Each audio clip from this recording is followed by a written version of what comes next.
A Tucson city leader not holding back after finding out a major organization in the state took federal payroll protection program money. 9 on Your Side's Rogelio Mares spoke with Steve Kozachik about his criticism of the Goldwater Institute.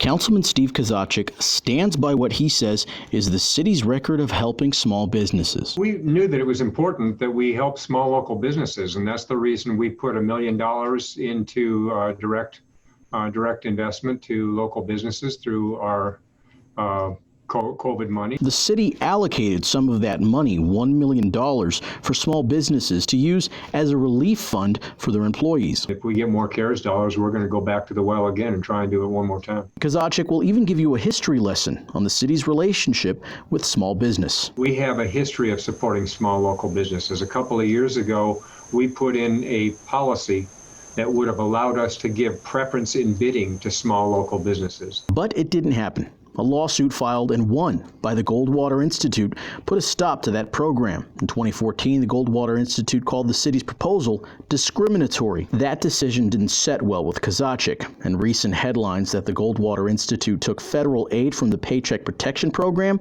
was enough to compel him to speak up. The Goldwater Institute is benefiting from exactly the kind of subsidy that they have sued us over and won, saying that we can't support small businesses locally, but Goldwater will go off and take a subsidy from the federal government in a very hypocritical manner. According to a memo from Pima County Administrator Chuck Huckleberry, Goldwater was provided with between $350,000 and $1 million in federal aid.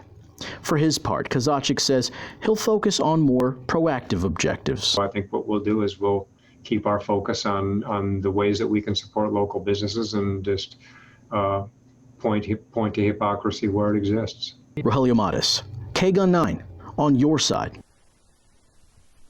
The president and CEO of the Goldwater Institute, Victor Riches, provided a statement to KGUN 9 on accepting PPP funds, which read in part, "As free marketeers, we will never be opposed to individuals and businesses getting their hard-earned money back from Washington. Like other businesses and nonprofits, the Institute accepted a Paycheck Protection loan for the purpose of offsetting employee payroll costs during the global pandemic. As with a tax cut, the PPP loans return money to the private sector that should never have been taken from the American people in the first place."